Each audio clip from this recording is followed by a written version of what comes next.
Top of it, top of it, top of it. It's your boy Coach One Stack tapping in, y'all. Hope everybody having a blessed day, y'all.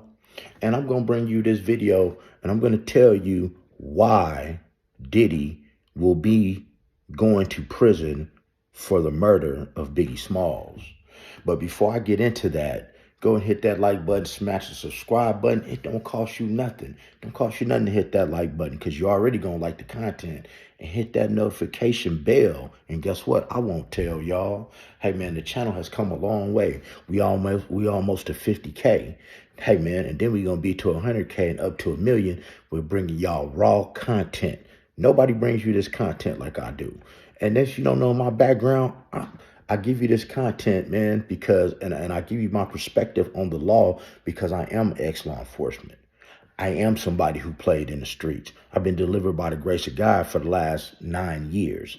So yes, I'm telling you law, street stuff, and being delivered by God. So that's why I give you my perspective and why I'm able to articulate a lot of this stuff. Now, your boy Diddy, he's going to be going to prison for the murder of Biggie. Those are bars. And let me tell you why. Let me backtrack. Because I don't want to keep y'all too long. You know, your attention span is kind of short. But I want you guys to understand some things. You know, I came to these conclusions from watching that 50 Cent documentary on Netflix. This is why Diddy didn't want to come out, because there was a whole lot of secrets that came out that tie him to a lot of, let's just say, deletions and bad things happening around him, but nothing ever bad seems to happen to him. This is also going to involve Kirk Burrows, who was Diddy's lover and partial owner of Bad Boy Records. So see, here it is now. Why am I saying this? Because in the end, you got to remember, Diddy didn't have any money. He was broke. Well, I ain't gonna say he was broke. He had more money than us. But industry-wise, he didn't have no money. Keefy D had more money than him. But it was at a point where, and you guys can go find this video for yourself, when Gene Deal leaves this video. Gene Deal made a video. He says that that Biggie told him, he said, you know what? I'm getting ready to get this $65 million. I would take you with me, but you love that motherfucker too much. Gene Deal like, what you mean you love him too much? He's like, you love Puff too much. Like, man, what you mean? He said, man, you love him too much. You know, I'm finna go get this $65 million because I ain't getting paid over here. And guys, the Biggie had got a $65 million deal where he was going to take Charlie Baltimore. A lot of y'all too young to even know who Charlie Baltimore is. He's going to take Charlie Baltimore, Junior Mafia, and Lil Kim. Now, if you don't know, he used to write Lil Kim's raps. So Gene Deal asked him, he said, well, what, you going to make Lil Kim start writing her own raps? He's like, yeah, she going to have to carry her weight, $65 million. So, guys, Tupac had already been deleted. Biggie's working on his album. So now this is where it gets better. Now, Diddy knows this. Ain't no secrets in the industry when you go cut a deal with another company. He knows that his biggest artist has completed an album. And keep in mind, it did not have a name yet. It was not named Life After Death. Didn't have no name to it yet. Didn't have no name to it. So Kirk Burrows has secured, Kirk Burrows and Diddy worked for 3 long months to secure a meeting with Biggie and the UK press. He worked for 3 months on this, guys. And then the day that Biggie was deleted, he was supposed to fly to the UK. He was supposed to fly to the UK to meet the press. Now, back in those days, guys, that's the 90s. Like that's a big deal. That's a big deal. That would have made him an international rock star, y'all. You got to remember, at this time when Biggie Smalls passed away, he only had one album. And that album only got hot when he did Flavor in Your Ear remix. You know, let's keep it a buck. A lot of you guys weren't even alive. So when Biggie's on his way to the UK, Diddy calls his lover that we found out. If you have seen my prior video, we found out that Diddy and Kirk Burrows were actually lovers. So having a lover's quarrel, you know, Kirk Burrows is like, no, Biggie needs to go to the UK. And Biggie's telling Kirk Burrows, man, I don't want to go to LA. I want to go to the UK. Biggie was scared to go to LA. And also from this, all this comes from the documentary. See, Diddy had aligned himself with two Crip sets in Los Angeles, and they told him it's not safe in LA for you. You should not be out in LA. You should not be out here. Something bad is going to happen to you. So now Diddy had warnings from your security. You stopped him from going to stop Biggie from going to the UK with something that you worked on for 3 months that would have catapulted your company to Mars. Okay, just to bring Biggie to a party, any old party in enemy territory.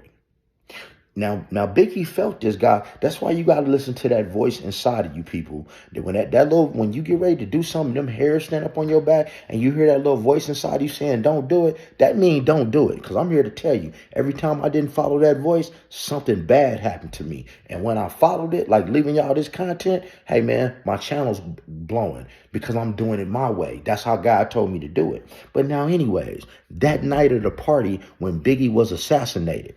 You guys can go pull all this video up for yourself.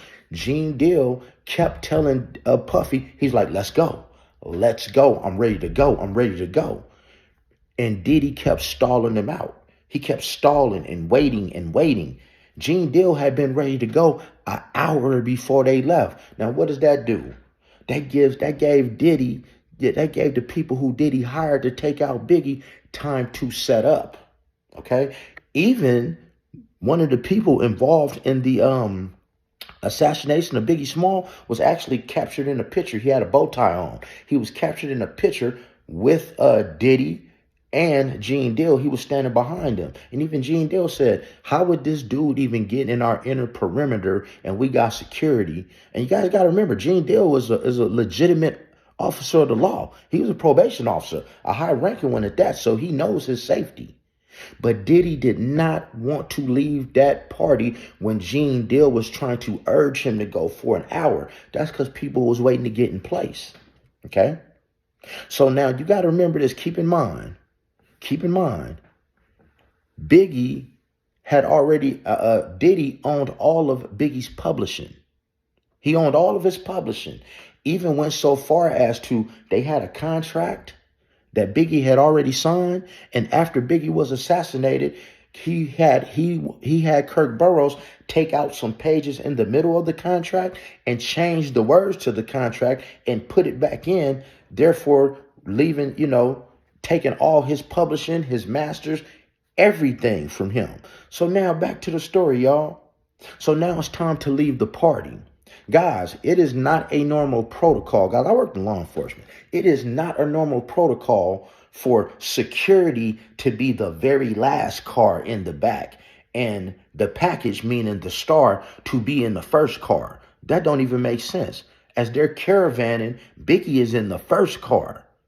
Your security and the CEO, they're in the back. They're in the back. So why would you, and Gene Deal says that those automobiles were marked. They were marked, people.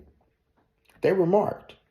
So I tried to upload a video of this from the documentary. They they took it down for copyright reasons. So I wanted you to see it for yourself, to see the caravan leaving, hear the shots, and hear the aftermath of them calling 911 and trying to revive Biggie. So now Biggie's gone that night. Biggie's gone that night. And you'll see this on that documentary. Biggie's gone that night. Why wasn't now somebody was arrested later on. It was actually a police officer that worked for LAPD, was one of the people who was arrested for Biggie Smalls' murder, who had ties to one blood gang in LA. Right? He was arrested. He was a cop. So it says during the investigation that it was closed so quickly because Diddy, it said in the paperwork, black and white, Diddy refused to cooperate with the police. Now, if you're sitting there and you watch your number one artist get gunned down, why wouldn't you cooperate with the police? It says that in the paperwork. Don't listen to me. Go look at it, guys. I just give y'all real content. In that police report, I wrote plenty of police reports. It says that it was closed, and policemen are very, very articulate. This is why I'm very articulate when I talk. And this is why I tell you things verbatim, word for word, because that's how law enforcement is. They wrote everything down, that Diddy would not cooperate. Other people from the entourage would not cooperate, okay? So now, when they were giving interviews to Diddy after Biggie was gone, he left out the part that he was supposed to send Biggie to the UK that day. See, he never talked about that out in the open. We didn't get that until the documentary. You know why? Because that would have brought heat on him. He left out the part that Biggie had procured a $65 million record deal with another record company and was leaving. He left out that part. And let me get a little deeper, man, with y'all with this story. Diddy, being the pompous person that he is, he tells the world, he said, I'm going to throw Biggie the biggest funeral that New York has ever seen. And guess what he did, y'all? When he saw how much that funeral was going to cost, you know what he did? And it's in the paperwork. Read the paperwork. It says that the funeral was to be taken out of BIGGIE Smalls' estate. That's right, man. You heard what I said. Puffy made Biggie pay for his own funeral after he set him up and he got deleted. And here's what happens next, y'all. Here's what happened next. Immediately, he changed the name of that album because it had a different name. And one of my subscribers told me the real name this morning in my live, but I don't know the name of it. But the name of it was not Life After Death. Puffy changed it to Life After Death. Okay? And as he's selling, they even get to the point to where they wanted to put BIGGIE Smalls on the cover of Rolling Stone magazine. Do you know how big that is for a record company to get put on Rolling Stone magazine?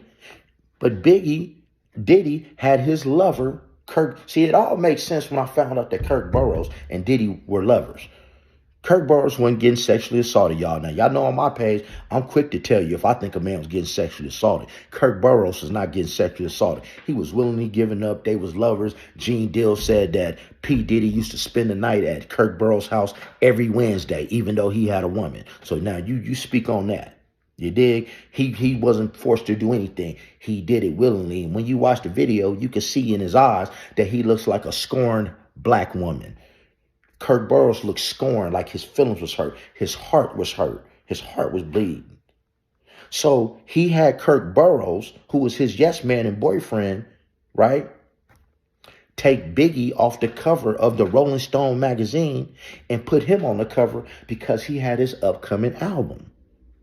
And that first song off that album, I'll Be Missing You, when he corroborated with that with a rock group, man, that thing went like 10 times platinum, y'all.